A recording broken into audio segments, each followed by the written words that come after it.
दिसते का screen? Yes Yes. A C program to understand range of data types. बघा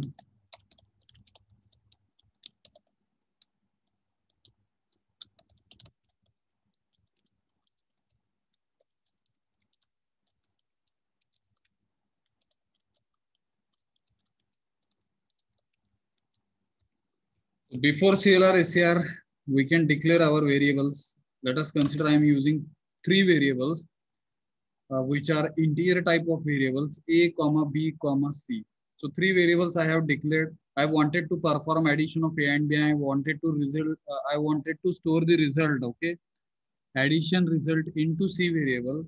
Direct value देतो आपण a is equal to 32,767, b is equal to 10, c is equal to a plus b. Let us display result on the output screen.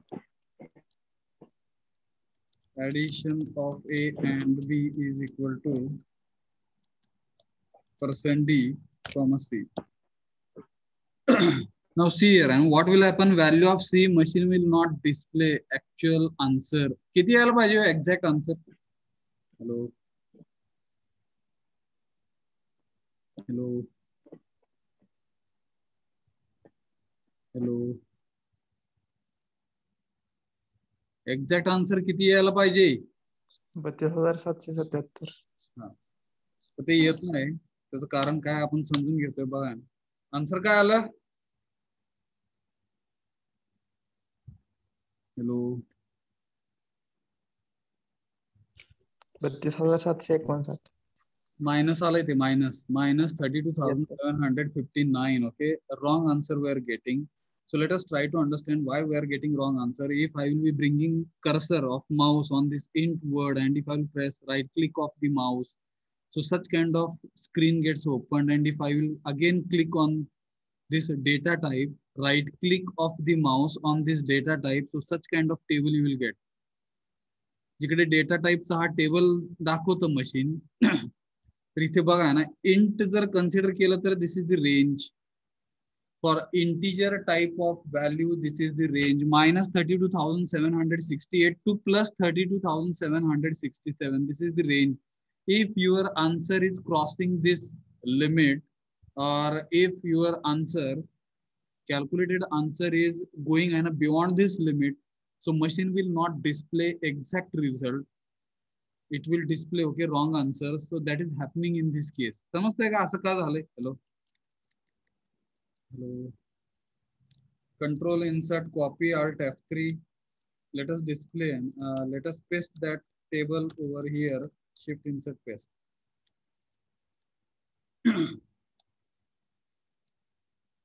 येतंय का लक्षात? इंटीजरची range बघा किती आहे. 32,767.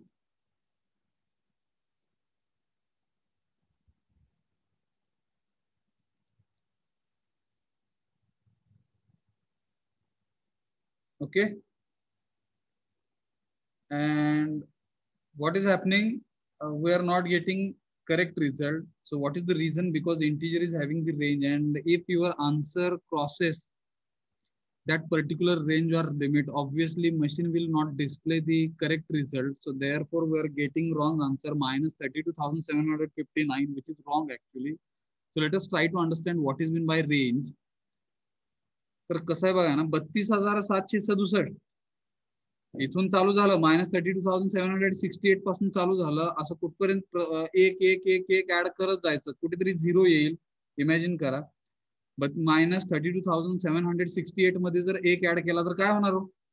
Hello, किती येणार? -32,767. हा, त्याच्यामध्ये परत एक ऍड केला तर -32,766. हा, असं करत करत एक ऍड करत जावा, कुठेतरी 0 येईल. येईल का? Yes sir. त्या 0 मध्ये Yes, sir. एक ऍड केलं तर 1 येईल, त्या 1 मध्ये एक ऍड केलं तर 2 येईल, 2 मध्ये एक ऍड केलं 3 येईल, असं करत करत 32,767 येईल वापस. And after 32,767, next value for integer, computer will not consider 32,768. It will consider minus 32,768. थोडक्यात मशीन साठी 32,767 नंतरची नेक्स्ट व्हॅल्यू काय असणार आहे? मायनस 32,768. येतं का लक्षात? रेंज मुळे ह्या. हॅलो. Yes. Yes, sir. समजून घेण्यासाठी मी इथे 10 ऍड न करता 1 ऍड करतोय. किती आन्सर येईल हो आता? रेंज तुमच्या समोर आहे. वजा 32,768. Very good, very good. बाकीच्यांना समजतंय का बघा. आलं का लक्षात? हॅलो. Yes, sir. म्हणजे मशीन साठी इंटिजर जर आपण व्हेरिएबल घेत असू तर त्या इंटिजर मध्ये 32,767 ही मॅक्सिमम रेंज झाली. ह्याच्या पुढे जर तुम्ही त्या इंटिजरची व्हॅल्यू आहे ना त्या व्हेरिएबल मध्ये स्टोअर करायला गेला तर तो चुकीची व्हॅल्यू स्टोअर करणार, कारण की इंटिजरची रेंज एवढीच आहे. येतं का लक्षात? हॅलो. जर 2 ऍड केलं तर किती येणार answer? If suppose value of B we will consider it as 2, किती येईल?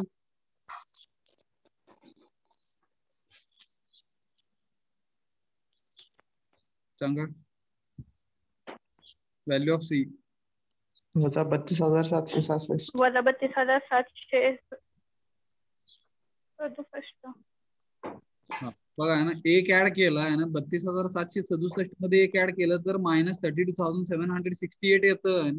त्याच्यात अजून एक ऍड केलं तर मायनस 32,767 येणार. Yes, sir. Yes, sir. येतं का लक्षात? हॅलो. Yes, sir. मग करेक्ट जर आपल्याला आन्सर पाहिजे असेल तर इंटिजर घेऊन चालणार नाही. आपल्याला डेटा टाईप चेंज करायला लागेल. लॉंग टाईपचा डेटा वापरायला लागेल. लॉंग इंट वापरायला लागेल. लॉंग इंट जर कन्सिडर केलं तर हे मला वाटतं 2 बिलियन आहे बरं का. मराठीमध्ये वाचू शकतो मी, इंग्लिशमध्ये मला येणार नाही. ठीक आहे. 2 अब्ज आहे ना, 2 अब्ज 14,74,83,647 एवढ्या मोठ्या संख्येपर्यंतची जर रेंज पाहिजे असेल आपल्याला तर आपण लॉंग इंट वापरू शकतो. काय अडचण? 2 अब्ज 14 कोटी. पण बघा ना, when you will be considering any machine, so machine will have the limitation. When you will be considering human beings, so humans are not having any kind of limit. Therefore humans can define, actually we cannot define infinity, but we are considering infinity. Infinity means what? Not limited. Yes. Hello. Yes, sir. Yes, sir. But for machine there is limitation. Machine जर consider केलं तर मशीनला limit असतं. Machine कुठलं पण नाही ना, machine घ्या. तुमचं जर कॅल्क्युलेटर कन्सिडर केलं तर शेवटची किती व्हॅल्यू स्टोअर करतो माहिती आहे का? कधी बघितलं का? असं काय केलं का बघा.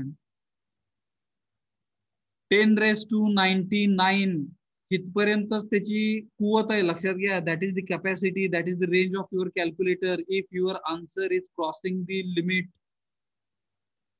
जर तुमच्या आन्सर मध्ये 10⁻100 जर येत असेल तर ते दम तोडतो तुमचं calculator. You can check it. If you have calculator you can try it out. And 10⁻100 लिहायचं तिकडे आणि इज इक्वल टू प्रेस करा आणि 10⁻100 कॅल्क्युलेट करायला बघा. काय येतं सांगा मला लगेच. Math error येते. हा, मॅथ्स एरर येतं बघा ना. म्हणजे आपल्या कॅल्क्युलेटरची तिकडे रेंज संपली. ऍक्च्युली त्या कंपनीने, कॅसिओ जी कुठली कंपनी आहे, जॅपनीज आहे का कसली बघा, त्यांनी जे काही कॅसिओ कॅल्क्युलेटर डेव्हलप केलं तर तिकडे सगळ्यात महत्वाचा मिस्टेक, तो एरर मध्ये ते मिस्टेक आहे. येतं का लक्षात? मॅथ्स एरर यायला नाही पाहिजे तिकडे. तो मॅथ्स एरर नाही. 10⁻100 अशी संख्या असू शकते. Yes. Hello. Yes, sir. But Yes, sir. unfortunately, our calculators are not displaying proper messages because they are not designed in that manner. असं म्हणू आपण. त्या पद्धतीने ते तयार केले गेलेले नाहीत. तिथं रेंज इश्यू किंवा we are not able to display, एवढा तर मोठं येणार नाही. We are not able to display such kind, काय बघा रेंज इश्यू असं म्हणू शकतो आपण. किंवा out of range. Such kind of messages should be displayed by your calculators, but unfortunately they are displaying maths error. Actually it is not maths error. Yes, hello, that is Yes, not maths error. Yes, sir. मग तिकडे रेंजच्या बाहेर चाललं तुमचं answer आहे. मग इथे आपण असं करू शकतो बघा ना, that is not possible with Casio calculator. इथं आपण इंटिजरच वापरलाय आणि आपण इथे दाखवू शकतोय ना, सी ची व्हॅल्यू जर 32,767 पर्यंत असेल तर त्यांनी ते व्हॅल्यू दाखवायला पाहिजे आउटपुट स्क्रीनवरती. त्याच्यापेक्षा जर कमी होत असेल तर, त्याच्यापेक्षा जास्त होत असेल तर त्यांनी मॅथ्स एरर म्हणून सांगायला पाहिजे. तर आपण अशा पद्धतीने इकडे बघा ना, इफ ची बॉडी बनवली आणि जर ही कंडिशन फॉल्स झाली तर एल्स काहीतरी बघा ना, जे तुमचा कॅल्क्युलेटरनी चुकीचं व्हॅल्यू दाखवतं त्या पद्धतीने आपण इकडे थोडासा प्रोग्राम लिहू शकतो. If C is less than or equal to बघा ना 32,767 पर्यंत आहे. सी ची व्हॅल्यू 32,767 किंवा त्याच्यापेक्षा जर कमी असेल, विचार करा बरं का, तर त्यांनी सी ची व्हॅल्यू दाखवायला पाहिजे. एल्स इथे म्हणायला पाहिजे print F out of range. बघा ना, आउट रेंज. आता काय होणार, हॅलो,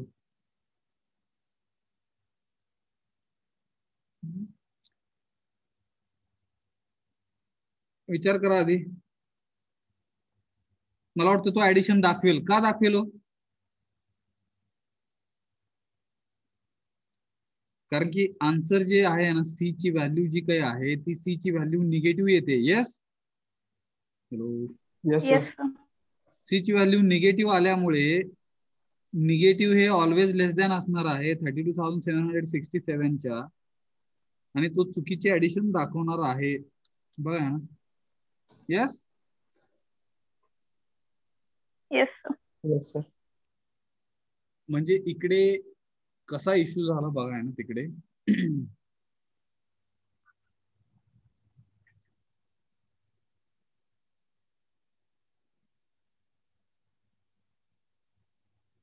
आपला सी चा जो रिझल्ट आहे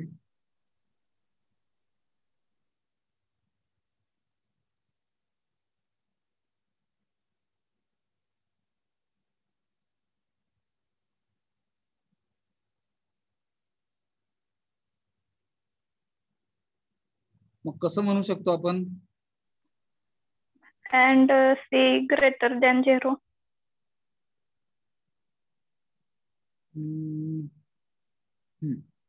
त्यांनी सांगितलेलं एक थोडस बरोबर वाटतंय बघा ना, पण ते स्पेसिफिक गोष्टीसाठी स्पेसिफिक सीच्या व्हॅल्यूसाठी ट्रू राहील. म्हणजे असं त्यांनी असं काहीतरी सांगितलं, c is greater than or equal to 0. Yes, Yes, sir. आता तो आउट ऑफ रेंज दाखवेल. Okay, very good. पण समजा ए आणि बी च्या व्हॅल्यू निगेटिव्ह असतील तर मग काय? म्हणजे कसं, -2 आणि 2 ह्याचा आन्सर किती येतो? 0. 0. मला वाटतं 0 आल्यामुळे तो दाखवेल. Yes, addition of a and b is equal to 0. Yes, विचार करा. Yes, sir. अडचण कुठे येईल? अडचण कुठे येईल? ह्याला अडचण नाही येणार. ह्याला सेव्ह करू आणि वेगळा प्रोग्राम घेतोय मी, सेव्ह ॲज.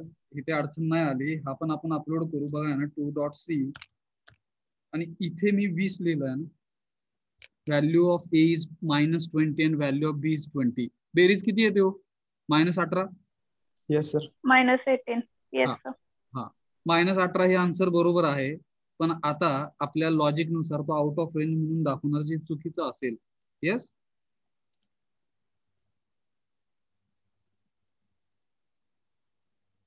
त्यांनी -18 दाखवायला पाहिजे. येतं का लक्षात? Hello, Yes. मग आपल्याला तसं लिहिता येईल का नाही ह्याचा विचार तुम्ही पण करा, मी पण करतो. ठीक आहे. आणि ह्यातून आपल्याला असं काही प्रोग्राम लिहिता आला तर आपण पुढच्या लेक्चरला बघू, किंवा मग ते शक्य नाही असं म्हणू आपण. रेंजच्या बाहेर जर चाललं, इंटिजरच्या रेंजच्या बाहेर चाललं, तर तिथे त्यांनी आउट ऑफ रेंज असा मेसेज दाखवायला पाहिजे. ह्याच्यासाठी आपल्याला काय करता आलं तर बघा ना, कुणाला लिहिता आला प्रोग्राम तर लिहातो. इकडे आता तो चुकीचं दाखवतो, -18 हे करेक्ट आन्सर आहे, पण तो आउट ऑफ रेंज असं दाखवतो result, which is not right in this case. Yes,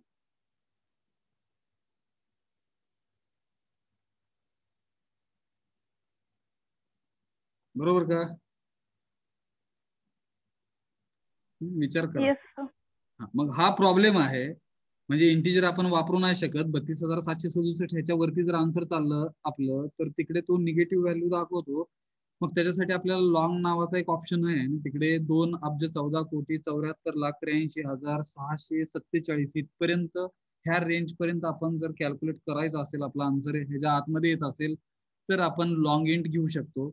मग हा जो प्रॉब्लेम आहे तो लॉंग इंट वापरून सॉल्व्ह करण्याचा प्रयत्न करू आपण. बघा, हे बाकी सगळं काढून टाकतो मी.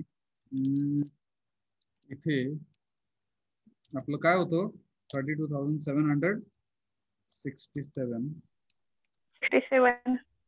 आणि हे चुकीचं दाखवतंय अजून पण. तर हे बरोबर करण्यासाठी instead of using integer type of data type, I will use long int. हे एबीसी जे आहे ते लॉंग इंट टाइपचं घ्यायचे. हा डेटा टाइप आहे, ठीक आहे. लॉंग इंट जसा इंट आहे तसा लॉंग इंट आहे. लॉंग इंट कशासाठी, तर 2,14,00,00,000 काहीतरी लाख काहीतरी हजार अशी ती भरपूर मोठी रेंज आहे ना, त्याच्यासाठी आपण लॉंग इंट घेतलंय. काय अडचण? No sir. मग लॉंग इंट घेतलं तर format specifier for long int is changing. We cannot use %d format specifier because %d format specifier we are using for integer type of data type. Now our data type is long int, and for long int we are using %small l small d. %small l small d is the format specifier for long integer type of data. काय अडचण? Hello.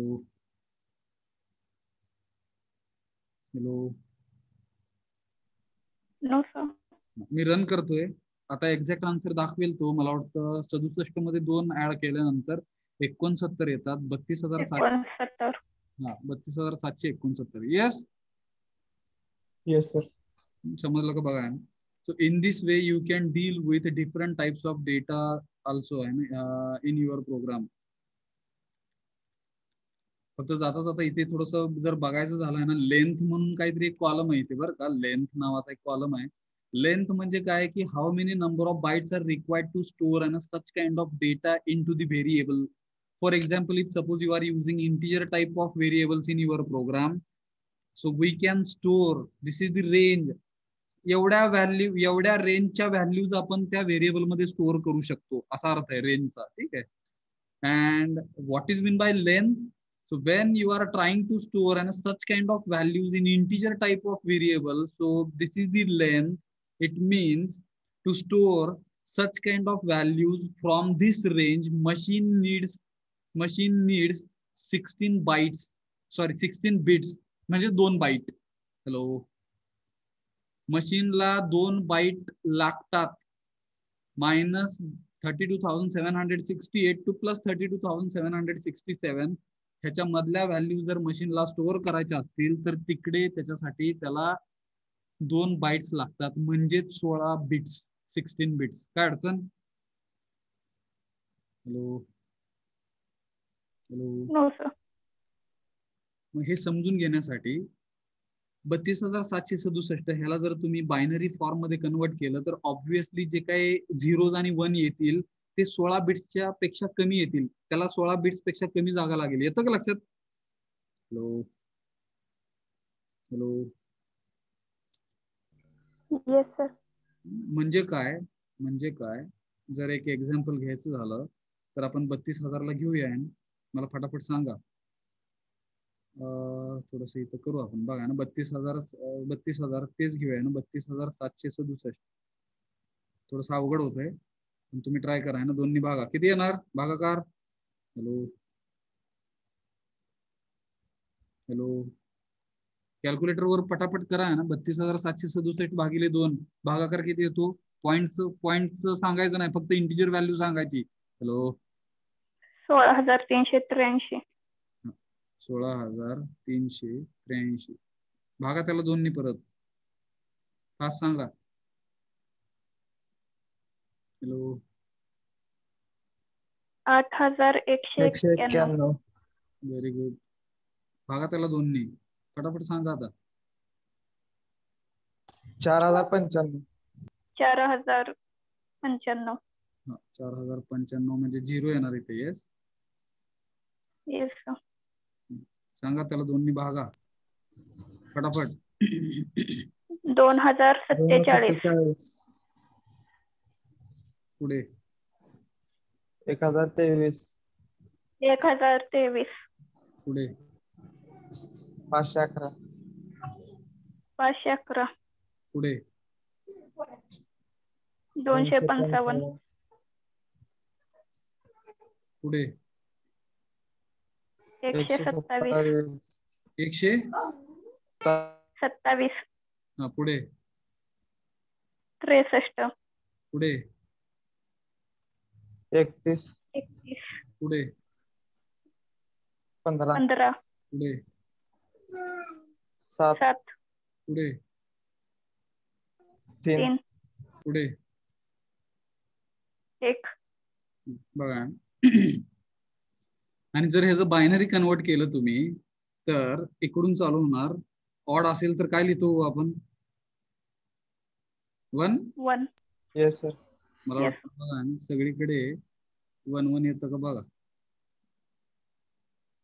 Yes. Yes. Yes sir. किती वेळा आलो 1 1? How many number of bits? Count करा. इकडून द्यायला चालू करतो आपण. 1 2 3 4 5 6 7 8 10 11 12 13 14 15. 15 का 16? 15 आलं मला वाटतं. 15 सर. Yes sir. 15. आणि जे मला वाटतं बरं का, मला पण एक्झॅक्ट हे माहित नाही. तुम्हाला कधी कळलं तर कधी येऊन परत सांगा मला. त्या 16 बिट्स मधलं एक जे बिट आहे, एक जे घर आहे ते निगेटिव्ह चिन्हासाठी राखीव असावं. माहित नाही मला. ठीक आहे. So 32,767 if you will convert it into binary form, so you will be getting okay total number of bits 15 भेटतात आपल्याला इकडे. आता 15 भेटले आपल्याला. मग 32,767 हे बसण्यासाठी टोटल नंबर ऑफ बिट्स किती लागणार? 16 बिट्स लागणार. अलग लक्षात. अशा पद्धतीने तिकडे सॉरी अशा पद्धतीने ही रेंज आलेली आहे, ही रेंज ठरवलेली आहे. अलग लक्षात. 16 बिट्स लागतात. Hello hello. Yes sir. तसं तुम्ही लॉंग एंड साठी ट्राय करा. नंतर शांत बसून कधी रात्री वेळ मिळाला बघा ना, कधी 2 अब्ज संख्या लिहायची. 2 अब्जाला बायनरी मध्ये कन्वर्ट करा. 16 बिट्स पेक्षा जास्त बिट्स लागणार त्याला. Yes. Yes sir. Yes sir. म्हणजे 32,767 ह्याच्या वरती जर चाललो आपण तर आपल्याला 16 बिट्स पेक्षा जास्त बिट्स लागणार, which is not possible with integer. Therefore, Dennis Ritchie, and when he designed such kind of data type in this Turbo C kind of application, so he decided for integer let us use 16 bits, and he decided the range. अशा पद्धतीने ते design केलेलं. लक्षात आलं का? Okay. जास्त नको deep मध्ये जायला. एवढं कळलं तरी भरपूर झालं. फक्त आपण सांगू आहे for integer type of data type, if you are using integer data okay in your program, so machine needs 16 bits means 2 bytes. थोडक्यात कुठला पण इंटीजर नंबर स्टोअर करण्यासाठी मशीन किती रिझर्व करते हो जागा? 2 बाईट. अलग लक्षात. 2 बाईटच्या आतमध्ये इंटीजर नंबर स्टोअर होतो. Hello okay. लॉंग एंड साठी किती लागणार हो? 32 बिट्स म्हणजे किती bytes? 4 bytes. 4. Yes sir. Yes sir. Float जरी कन्सिडर केला, फ्लोट ज्यावेळेस आपण पायची व्हॅल्यू 3.14 स्टोअर करायला जातो तिकडे मशीन मध्ये, तर मशीनला किती बिट्स लागतात? 32 बिट्स लागतात. म्हणजेच 4 बाइट्स लागतात. त्या 4 बाइट्स मध्ये ऍक्च्युली ते स्टोअर करतात. आता जर असा विचार केला, ऍक्च्युली तेवढं लागतं का नाही माहित नाही, पण ते रिझर्व तेवढं करतंय. फॉर एक्झाम्पल, परत एकदा आपण व्हाईट बोर्ड कडे येतोय. दिसतं का white board? Hello yes. Yes, sir. 2 जर कन्सिडर केलं, 2 हा इंटिजर आहे, 2चं जर तुम्ही बायनरी कन्व्हर्जन केलं तर बे बरं का, खाली 1 आणि वर इकडे इव्हन असल्यामुळे 0, म्हणजे 1 0 is the binary form of 2, बरोबर का? Yes, sir. Yes, sir. 1 0 is binary form of 2. मग actually for integer machine reserves 2 bytes. 2 bytes म्हणजे 16 bits. 16 bits म्हणजे असं किती घर हो, 1 2 3 4 5 6 7 8 9 10 11 12 13 14 15 आणि 16 किती झाले का 16? 1 2 3 4 5 6 7 8 9 10 11 12 13 14 15 16. ओके, ह्याला काय म्हणायचं? 2 बाइट्स म्हणजेच 16 बिट्स, बरोबर. मग मशीन काय करतं, ज्यावेळेस तुम्ही इंट ए असं लिहिता त्यावेळेस या ए च्या ज्या काही इंटिजर व्हॅल्यूज असतील त्या स्टोअर करण्यासाठी मशीन काय करतं, एवढी जागा त्याला सोडतं आणि मेमरी लोकेशन्स मध्ये एवढी जागा रिझर्व केली जाते. आणि ज्यावेळेस तुम्ही ए इज इक्वल टू 2 लिहिता त्यावेळेस ते 2 जे आहे ते अशा पद्धतीने स्टोअर करतो तो. रिमेनिंग जे बिट्स काही नाही म्हणजे 0. ओके, हॅलो, येतं का लक्षात?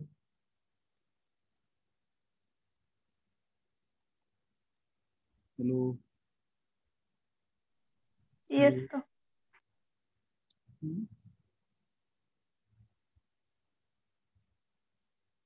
थोडक्यात एक एक्झाम्पल जर घ्यायचं झालं बघा, आहे ना, एका माणसाला आहे ना एक खुर्ची लागत असेल बरं का, बसण्यासाठी त्याची कॅपॅसिटी बघा आहे ना, एक खुर्ची डिझाईन केली जाते. त्या खुर्चीवरती माणूस बसतं. आता ही खुर्ची कशी काढायची, अशी काढू आपण काहीतरी थोडीशी वेगळी. ही खुर्ची असं समजा, कसला व्ह्यू बघा हा, मला वाटतं LHSV आहे, लेफ्ट हँड कसलं बघा, ग्राफिक शिकताय तुम्ही बरोबर, लेफ्ट साइडनी बघतोय मी त्याला, Side wave. साइड व्ह्यू आहे तो, व्हेरी गुड. मग राईटनी बघा किंवा लेफ्टनी बघा, पण मला वाटतं हे कुठल्या साईडनी बघितलं असेल, लेफ्टनी मला वाटतं बघतोय आपण, राईटनी बघितलं तर अशी काहीतरी खुर्ची येण्याची शक्यता आहे, माहित नाही बघा. येस, आणि इथे Yes, काही sir. व्हील्स असतील बघा. मग हे कसला व्ह्यू काय बघा, तिकडे जास्त खोलात ग्राफिक्सच्या न जाता बरं का, इंटरेस्टिंग विषय येतो पण PPS सारखा, थोडासा व्यवस्थित अभ्यास करा त्याचा. मग सांगायचं काय आहे की एका माणसाला जर एक चेअर लागत असेल बरं का, तर जर आपल्याकडे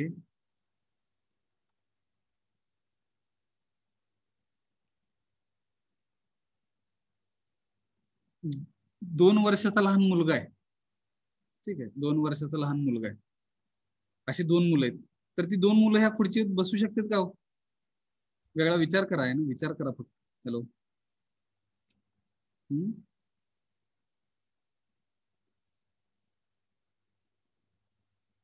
हॅलो. Yes, sir. हे थोडस एक्झाम्पल बरोबर झालं का नाही मला पण नाही कळलं बरं का. हे खोडतोय मी. आपला डेस्क असतो, डेस्क बसण्याचा, बेंच वरती बसतात विद्यार्थी, तो डिझाईन किती जणांसाठी केलेला असते? Two. Two. 2 साठी कन्सिडर करू, 3 साठी असतं का 2 साठी असतं, परत तो एक वाद आहे मोठा. आपण 2 विद्यार्थी बसतील असा डेस्क, इकडे एक बसेल इकडे एक बसेल. एखादा विद्यार्थी ऍबसेंट राहिला तर त्या बेंच वरती एकच विद्यार्थी बसेल. येस. Yes, sir. Yes. ही जी रिकामी जागा आहे ती रिकामी राहू शकते.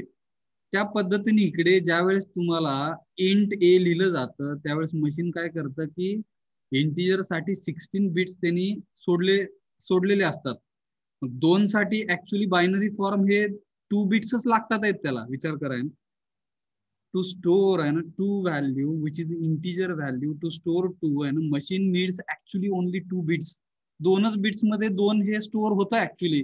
बट मशीन काय करते, इंटिजरला 16 बिट्स रिझर्व होत असल्यामुळे ए व्हेरिएबलला ज्यावेळेस आपण डिक्लेअर करतो त्यावेळेस ते 16 घरं रिकामी सोडतं.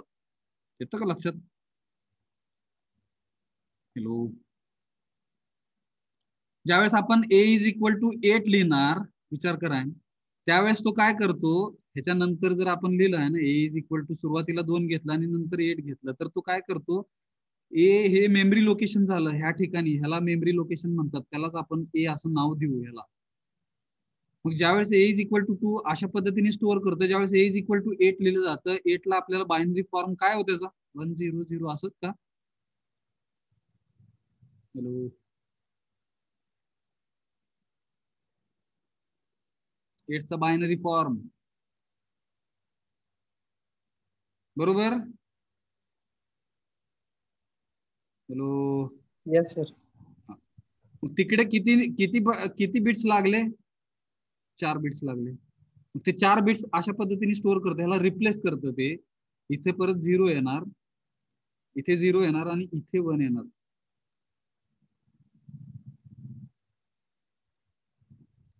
इथे येणार 1. आलं का लक्षात?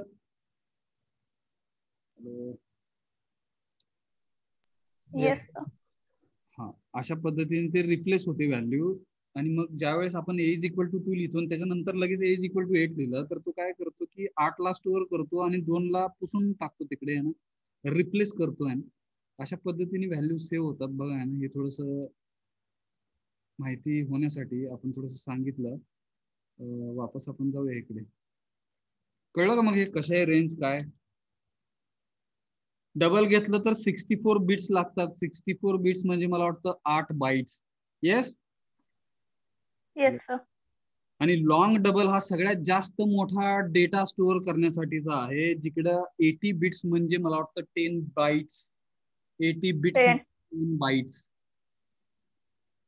80 छोटे छोटे असे बॉक्सेस सोडले जाणार आणि त्याची जर रेंज बघितली तुम्ही लॉंग डबलची, which is the which is having okay largest range आहे 3.4 into 10 raised to minus 4,932. 2 plus 2 and 2 1.1 into 10 raised to 4,000 plus आहे इकडे 10 raised to plus 4,932. म्हणजे 10 वरती किती शून्य हो? 4,932. एवढी मोठी संख्या जर तुम्हाला डील करायची असेल, त्या ठिकाणी तुम्हाला लॉंग डबल हे वापरायला लागेल. येतं का लक्षात? पण ह्याची पण रेंज संपली आता.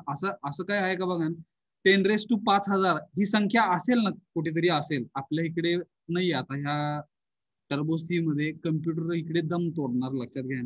10 raised to 5,000 नावाची एवढी मोठी संख्या जर असेल तर आपल्या मशीन मध्ये ते आपण दाखवू नाही शकत, स्टोअर करू नाही शकत. ते तुमच्या कॅल्क्युलेटर सारखं झालं. मग परत कॅल्क्युलेटर मध्ये 10 raised to 99 पर्यंत स्टोअर करतं ते व्हॅल्यू. 10 raised to 100 करायला गेलं तर मॅथ्स एरर देतं. सिमिलरली इकडे 10 raised to 5,000 जर तुम्ही व्हॅल्यू टाकायला गेला तिकडे, एवढी मोठी संख्या, तर तिकडे मशीन पण आउट ऑफ रेंज जातं. कम्प्युटर आपला आउट ऑफ रेंज जातो. ह्याच्यापेक्षा जास्त जर तुम्हाला संख्या जर वापरायच्या असतील तर मग तिकडे सुपर कम्प्युटर वगैरे वापरायला लागेल. येतं का लक्षात? हॅलो, मोठा कम्प्युटर जिकडे त्याची प्रोसेसिंग पॉवर जास्त असेल and that machine can deal with okay larger numbers, ह्याच्यापेक्षा जास्त मोठे नंबर्स. ओके, हॅलो, समजलं का? Long int. आपण आता पुढे जाऊया. हा एक महत्वाचा आणि मोठा आहे ना, भरपूर महत्वाचा कॉन्सेप्ट आपण थोडासा बघितलेला आहे. आपण पुढे जातोय आता. एक प्रोग्रामचं लॉजिक समजून घेऊन तो प्रोग्राम लिहिता आला तर लिहूया आपण. 1:30 वाजता आपण थांबतोय. मी क्लिअर करतो स्क्रीन. व्हाईट बोर्ड दिसतो? Hello, yes sir. बघा, मला वाटतं नॅचरल नंबरची बेरीज, ठीक आहे, कशी केली जाते हो, माहिती आहे का कोणाला?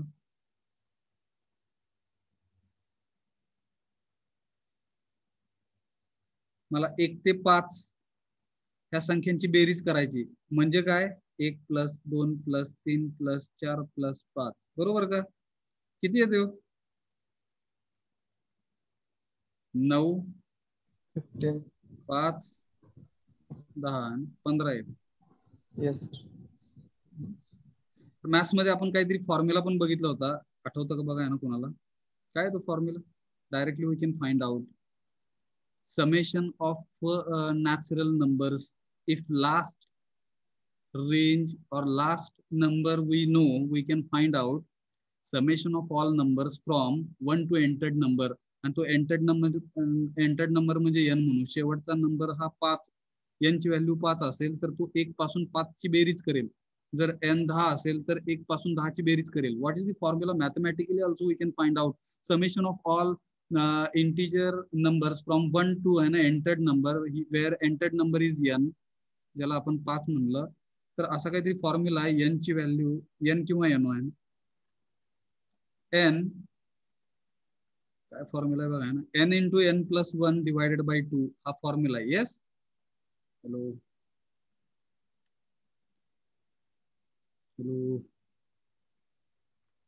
summation of all numbers from 1 to entered number where entered number is denoted by n म्हणू आपण. entered number हा डिनोट आपण n नी केला असं समजू. n ची व्हॅल्यू 5 असेल तर डायरेक्ट मला असं आन्सर भेटेल बघा ना, 5 ब्रॅकेट मध्ये 6 divided by 2 बेत्रिक 6 3 5 15. Yes, hello yes sir Yes, sir. म्हणजे 1 अधिक 2 अधिक 3 अधिक 4 अधिक 5 ह्याची जी काही बेरीज आहे ती 15 डायरेक्ट आपण कॅल्क्युलेट करू शकतो. हा फॉर्म्युला आहे स्टँडर्ड मॅथ्स मध्ये. असलं काही शिकला होता का बघा 10वी 12वीला? जर 1 ते 100 आहे, 1 ते 100 ची मला बेरीज करायची म्हणजे 1 + 2 + 3 + 4 प्लस असं कुठपर्यंत 100 पर्यंत. येस, 100. yes sir तर Yes, sir. 100 गुणुले 101 फॉर्म्युला टाकलं त्या भागिले 2 मला वाटतं 50 ने ह्याला गुणायचं तर असं काहीतरी येईल 50 50. 50. yes sir त्याला कॉमन असं हे नाही, पण बुद्धी नाही, बाहेरच्या जगात ज्ञान नाही, हा? नुसतं ते अभ्यास तेवढं होत. काय म्हणताय?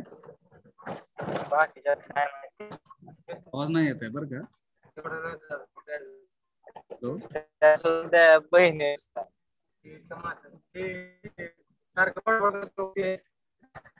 ती चष्मेस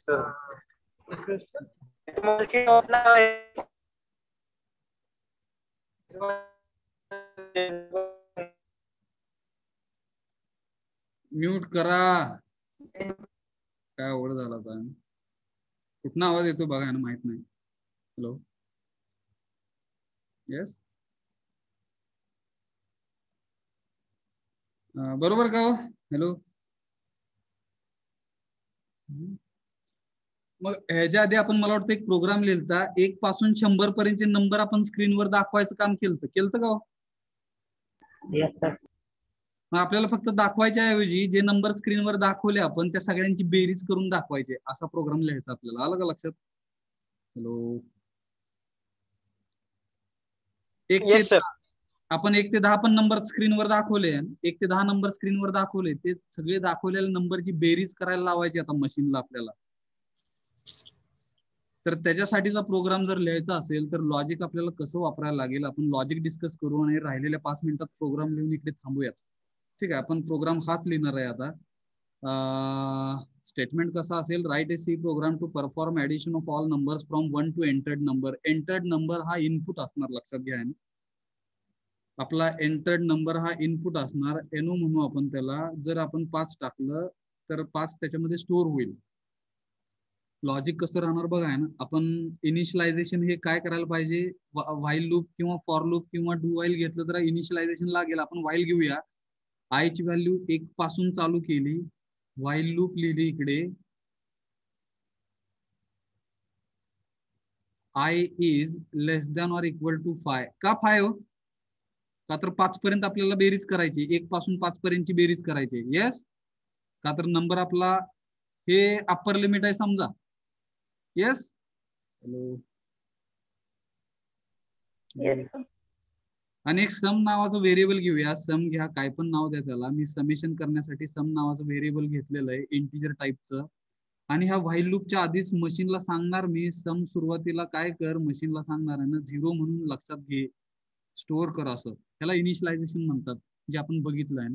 जसं आयचं आपण इनिशियलाइज केलं आय इज इक्वल टू 1, तसं सुरुवातीला समची व्हॅल्यू मशीनला आपण सांगतोय की 0 आहे.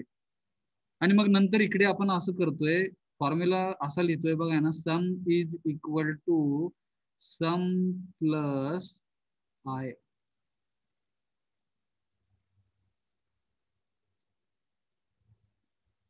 ओके.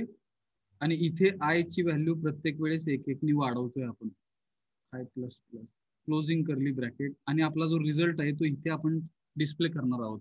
आता विचार करा बर का, येनो जो आहे तो कीबोर्ड थ्रू इनपुट राहणार, हा व्हॅरी होत राहणार. कस्टमरनी 5 टाकलं तर 1 ते 5 संख्यांची बेरीज व्हायला पाहिजे. कस्टमरनी 50 टाकलं तर 1 ते 50 पर्यंतच्या सगळ्यांची बेरीज व्हायला पाहिजे. मग आपण 5 हे कन्सिडर केलेलं आहे. सुरुवातीला i is equal to 1, logical condition check होणार, 1 is less than or equal to 5, logical condition remains true, machine will go to this statement, initial value of sum is 0, 0 plus first value of i is 1, 0 plus 1 sum किती येणार हो? 1. इथून तो इथे जाणार, value of i gets increase by 1, it will become 2, again it will go to logical condition, 2 is less than or equal to 5, logical condition remains true. परत एकदा हा समची व्हॅल्यू फाइंड आउट करणार. आता सम जो सुरुवातीला 0 होता तो 0 नाही राहिलेला आहे, तो किती झालेला आहे हो? हॅलो 1. 1. मग तो करणार काय, इथे बेरीज करताना 1 प्लस आय जो झालेला आहे, second value of i is 2, 1 plus 2 किती स्टोअर करणार तो सम मध्ये? 3. इथून तो इथे जाणार, आयची व्हॅल्यू 1 नी वाढणार, आयची व्हॅल्यू 3 होणार, 3 is less than or equal to 5, logical condition परत एकदा ट्रू होणार, परत खाली येणार तो. समची रिसेंट व्हॅल्यू आता 3 आहे, समची रिसेंट व्हॅल्यू आता 3 आहे, 3 plus recent value of I पण 3च आहे, 3 प्लस 3 नेक्स्ट समची व्हॅल्यू किती येणार? 6. परत इथे येणार तो, आयची व्हॅल्यू 1 नी वाढणार, आयची व्हॅल्यू 3 होती ती 4 होणार, 4 is less than or equal to 5, logical condition again remains true. आता इथे 5 लिहिण्यापेक्षा काय लिहायला पाहिजे होतो आपण? व्हेरिएबल लिहायला पाहिजे होतं, म्हणजे तो जनरलाइज्ड झाला. आता लक्षात बघा, इथे नंबर लिहायचा, का तर नंबर आपला 5 आहे. तो कीबोर्ड थ्रू कुणी 7 टाकला तर इथे 5 लिहून नाही चालणार, 7 व्हायला पाहिजे, म्हणून नंबर लिहायचा. Okay. Hello hello. Yes, sir. 4 झाल्यानंतर तो इथे येणार, 4 is less than or equal to 5, logical condition true होणार, खाली येणार तो. आता समची व्हॅल्यू किती आहे? रिसेंट व्हॅल्यू 6 आहे, 6 अधिक आय ची रिसेंट व्हॅल्यू 4 आहे, 6 अधिक 4 10 होणार. नेक्स्ट व्हॅल्यू समची 10 अशी स्टोअर करणार तो, परत तो इथे येणार, आयची व्हॅल्यू 1 नी वाढणार, आयची व्हॅल्यू 4 होती ती 5 होणार, 5 is less than or equal to, number आपला 5च आहे, 5 is less than or equal to 5, logical condition पाचव्यांदा ट्रू होणार. समची रिसेंट व्हॅल्यू आता 10 आहे, 10 plus recent value of i is 5, 10 plus 5 किती हो? 15. 15 अशी सम मध्ये स्टोअर करणार, आयची व्हॅल्यू परत एकदा 1 नी वाढणार, value of i will become 6, again logical condition will be tested, 6 is less than or equal to value of n is 5. True का फॉल्स? False. अशा पद्धतीने तो समेशन फाइंड आउट करणार. जर तुम्ही कीबोर्ड थ्रू व्हॅल्यू एनो ची जर 7 टाकली तर ही जी व्हाईल लूप आहे ती 7 वेळा एक्झिक्यूट होणार, आणि 1 ते 7 ची बेरीज, 1 ते 7 ची नाही ना, 1 ते 7 ह्या सगळ्या संख्यांची बेरीज तू करणार, 1 plus 2 plus 3 plus 4 plus 5 plus 6 plus 7, आणि आन्सर किती येणार?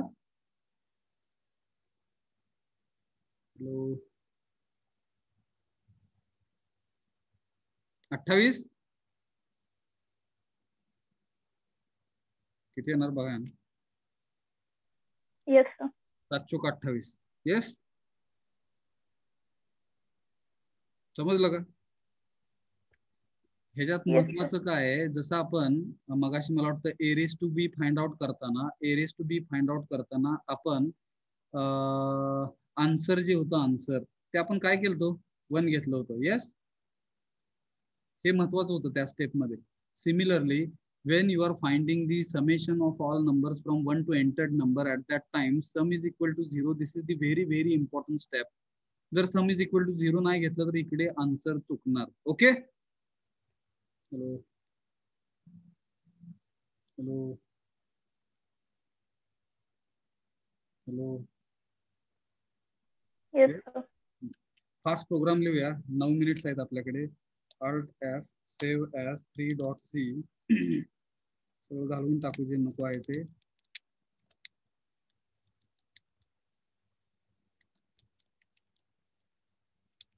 C program to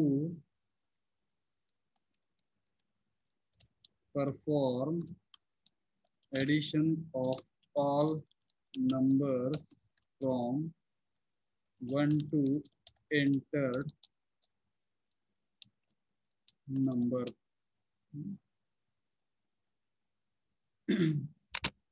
1 to entered number.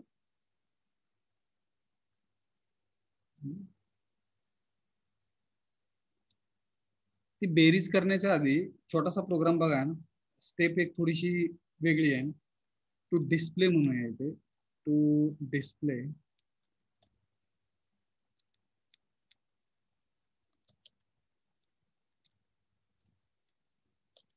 All numbers from 1 to entered number. छोटासा प्रोग्राम आहे. त्याचा तुकडा पाडला बघा. इंट घेतलं. नंबर कीबोर्ड थ्रू इनपुट असणार. आय लूपिंग व्हेरिएबल घेतला. printf please enter positive integer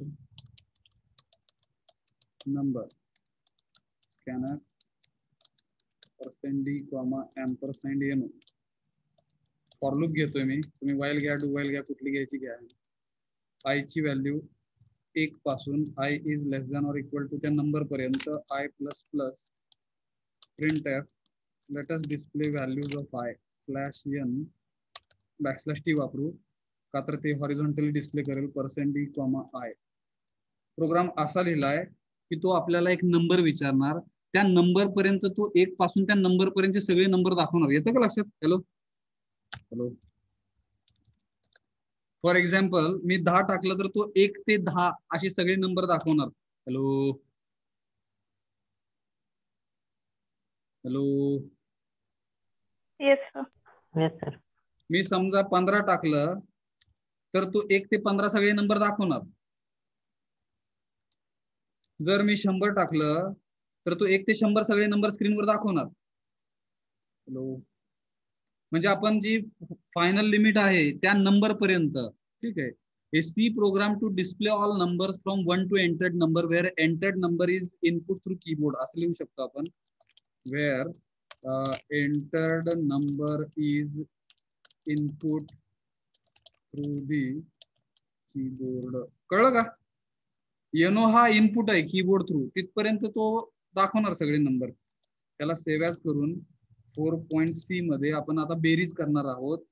म्हणजे 100 टाकलं तर 1 ते 100 नंबर तो दाखवतो. आता ह्या सगळ्यांची बेरीज करायसाठीचा कोड लिहितोय आपण चौथ्या प्रोग्राम मध्ये. Write a C program to perform म्हणून इथे direct perform addition of all numbers from 1 to entered number where entered number is input through keyboard. बघा इथे सम नावाचा व्हेरिएबल घेतला ऍडिशन म्हणून सम आणि फॉर लूपच्या आधी वरती आहे ना इकडे सम इज इक्वल टू 0 देणं गरजेचं आहे.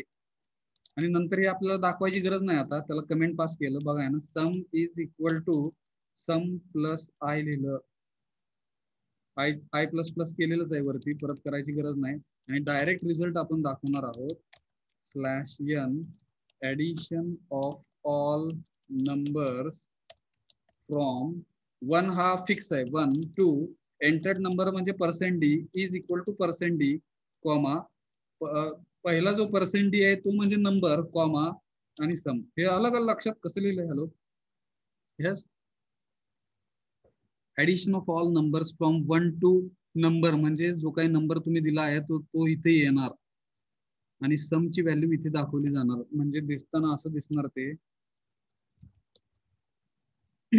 10 टाकलं तर addition of all numbers from 1 to 10 is equal to 55. Hello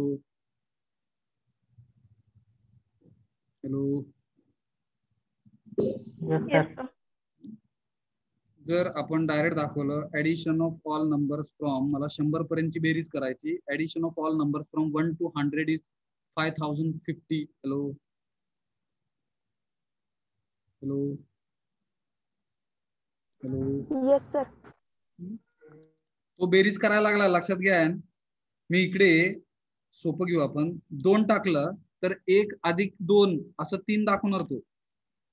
addition of all number from 1 to 2 is equal to 3. Hello hello. Yes, sir. आता हे जे बाहेर लिहिलेलं आहे आपण, हे बाहेरच लिहायला पाहिजे. हे फॉर लूपच्या आतमध्ये लिहिलं तर कसं मजेशीर दिसतं. लॉजिक समजून घेण्यासाठी आतमध्ये लिहू शकता तुम्ही. बघा, मी समजा आता 5 टाकलं तर तो प्रत्येक वेळेस आपल्याला समची बेरीज कशी झाली हे दाखवणार स्क्रीनवर. यस. 15 आन्सर कसं आलं? सुरुवातीला आय ची व्हॅल्यू 1 होती, 0 आणि सम 0 होता. 0 मध्ये 1 ऍड झालं, 1 आलं. समची व्हॅल्यू पहिल्यांदा 1 आली, नंतर 1 मध्ये 2 ऍड झालं, 3 आलं.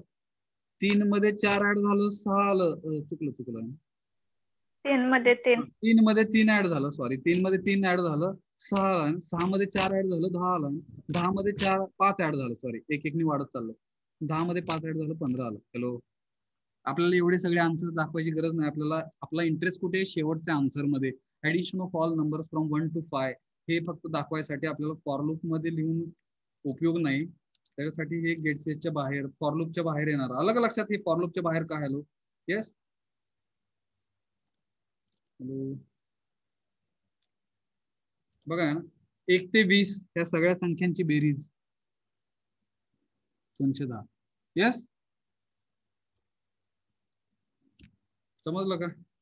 Addition of all numbers from 1 to entered number. Hello hello. Yes. Yes sir. Thank you very much for attending this session. I hope you have understood how to use while, do while, okay, for loop. So such kind of programs you try to think, you can find out, and such kind you try to solve some kind of problems, such kind of problems. Factorial value find out करण्याचा थोडासा विचार करा. आपण पुढच्या लेक्चरला फॅक्टोरियलचं find out कसं करायचं आहे. Factorial म्हणजे काय असतो? 5 नंबर टाकल्यानंतर असा गुणाकार असतो, तो 5 पासून 1 पर्यंत गुणाकार करतो. ते 5 गुणिले 4 गुणिले 3 गुणिले 2 गुणिले 1 1 पर्यंत जायचं. येस. हॅलो. Yes, sir. मग असे काही गोष्टी असतील, जर आपण प्रोग्राम थ्रू ते फाइंड आउट करू शकत असू, so such kind of problems you try to solve and such kind of programs you try to write by your own. सगळं आपल्याला घेणं शक्य नाही, जेवढं शक्य आहे तेवढं मी घेण्याचा प्रयत्नच करतोय बरं का. आता आपण जो प्रोग्राम घेतलाय addition of all numbers from 1 to entered number, हा प्रोग्राम घेतलेला आहे. हे लॉजिक बघा ना, समजतं का? थोडंसं समजून घ्या. पुढच्या लेक्चरला आपण फॅक्टोरियलचा प्रोग्राम घेऊया, जिकडे तुम्ही 5 फॅक्टोरियल फाइंड आउट कसं होतं, 120 व्हॅल्यू येते. ते 5 गुणिले 3, 5 गुणिले 4 गुणिले 3 गुणिले 2 गुणिले 1 1 पर्यंतचा गुणाकार, 1 पर्यंतचा गुणाकार. 10 फॅक्टोरियल कसं फाइंड आउट करणार? 10 गुणिले 9 गुणिले 8 गुणिले 7 गुणिले 6 गुणिले 5 गुणिले 4 गुणिले 3 गुणिले 2 गुणिले 1. येस.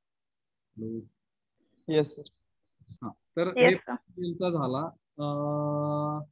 परत आपण समजा मी तुम्हाला म्हणलंय 11 प्राईम आहे का नाही सांगा. Yes, sir. Prime. 11 is prime number. आता त्याच्यासाठी प्राईम नंबर काय माहिती आहे? ठीक आहे. मग आपण जसं सांगू शकतो तसं मशीनला आपण नंबर देणार, मशीन सांगणार तो प्राईम आहे का नाही. So such kind of programs next लेक्चरला बघू आपण. Thank you very much for attending this session. We are stopping here and bye.